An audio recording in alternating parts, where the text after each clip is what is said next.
lẹ ṣe? Ṣàlàáfíà ni a bá yín. Bá ṣe ń gbọ́ o, wọ́n ní Kábíyèsí, wọ́n ní wọ́n surprise Queen Naomi o. Wọ́n ní wọ́n ti ń gbáradì fún birthday Tade o. Ẹ mọ̀ pé birthday Tade month yìí ni ọmọ November ni.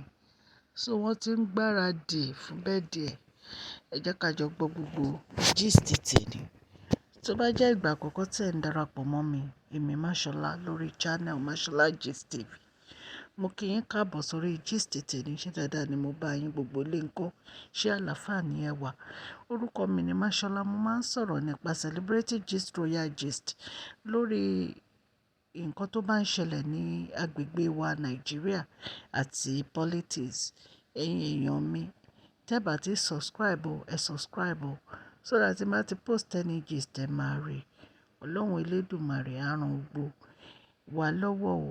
Ẹ̀yin tẹ́ ti subscribe, Ọlọ́run á bá mi dúró tì yín o, á gbọ́ àdúrà yín.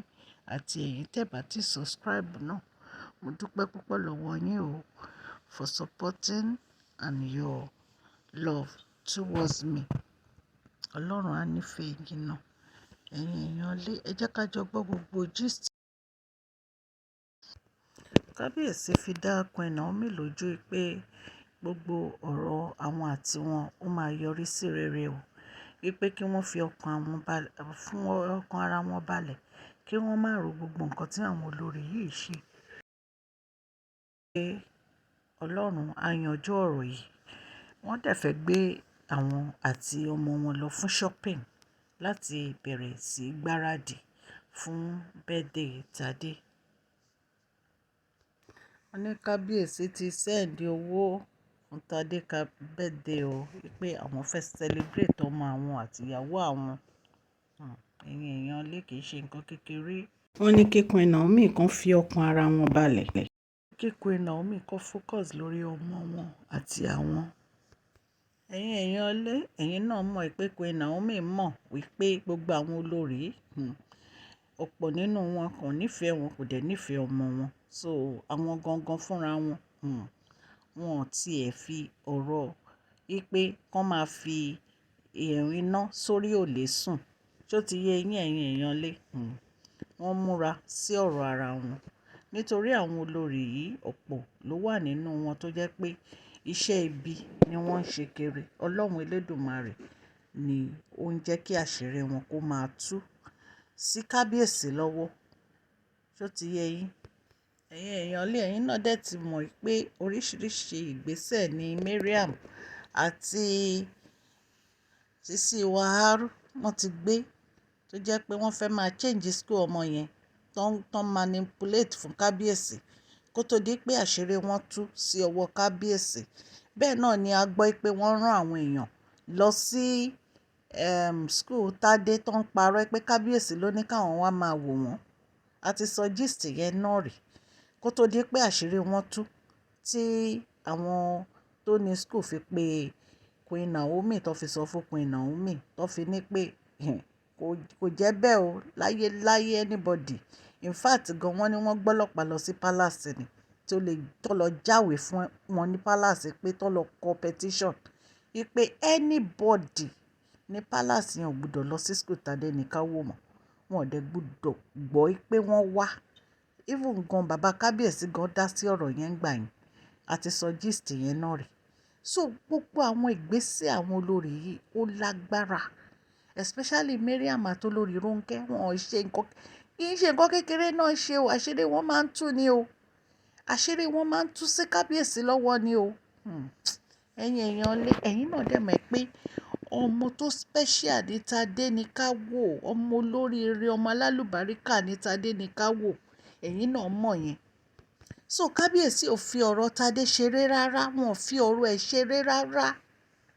Wọ́n bá ní àǹtí Waharu, wọ́n náà bá lanu o. Wọ́n náà bá ní àwọn fẹ́ sponsor birthday Tade. Ṣó jábọ́ lẹ́nu ẹ̀ ni? O fẹ́ sponsor birthday Tade fún kíni? Ṣé wọ́n rán ẹ ń ṣẹ́? Ọlọ́run. Àwọn ẹlòmíì gan máa ń kọjá àyè ara wọn. Màmá ọmọ ò rán ẹ ń ṣẹ́. Kábíyèsí ò rán ẹ ń ṣẹ́. Kí ni tiẹ̀ tó máa lo fẹ́ sponsor birthday Tade? Ó dàbí ẹni pé ó máa tiẹ̀ ń kọjá àyè ẹni ká má sàn mí. Ó máa ń kọjá àyè.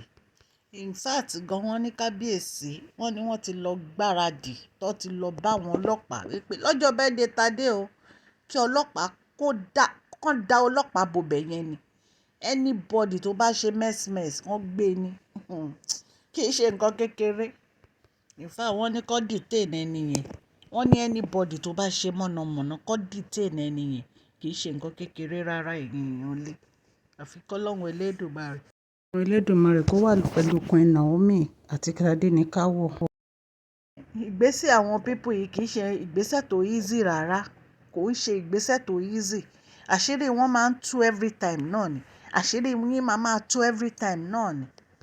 Kábíyèsí gan ti mọ̀ wọ́n sọ wọ́n ní àwọn obìnrin táwọn fẹ́ yìí àwọn ọmọ tó jẹ́ pé wọ́n ti dìyà táwọn fẹ́ yìí wọ́n ní wọ́n ń ṣe nǹkan tó yẹ pé àwọn lè fojú yẹpẹrẹ mú wọ́n ní wọ́n ń ṣe nǹkan tó wọ́n láwọn ọmọọrú èèyàn tán jẹ́ o Kábíyèsí mọ̀ wọ́n dáadáa ẹ wo orú ọjọ́ ta ní pé Mariam ó lọ sí ibi picture Queen Naomi ó fẹ́ yọ picture yẹn lára ògiri kò mọ̀ pé Kábíyèsí wò láti inú kámẹ́rà bóyá wọ́n tiẹ̀ ti connect kámẹ́rà mọ́ fóònù Kábíyèsí anyone tó bá ti ṣe best friends wọ́n á máa wò ó nú fóònù ẹ̀yin èèyàn àbí kọ́lọ̀ màmá ṣọ́ wa ni kọ́lọ̀ màmá ṣọ́ wa ni kọ́lọ̀ ń ṣàánú fún wa o.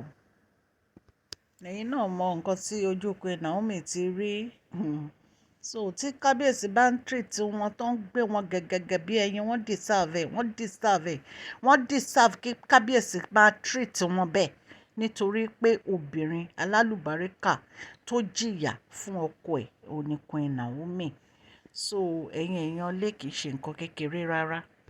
ẹ̀yin èèyàn lé so bí Kábíyèsí ṣe bẹ̀rẹ̀ sí send àwọn ọlọ́pàá nìyẹn o wípé kán wá sí ọ̀dọ̀ àwọn tán sọ fún wọn pé kán jọ nítorí Ọlọ́run kán get ready fún birthday Tadenikawo kọ́lọ́hún Elédùmarè kó wà pẹ̀lú wọn.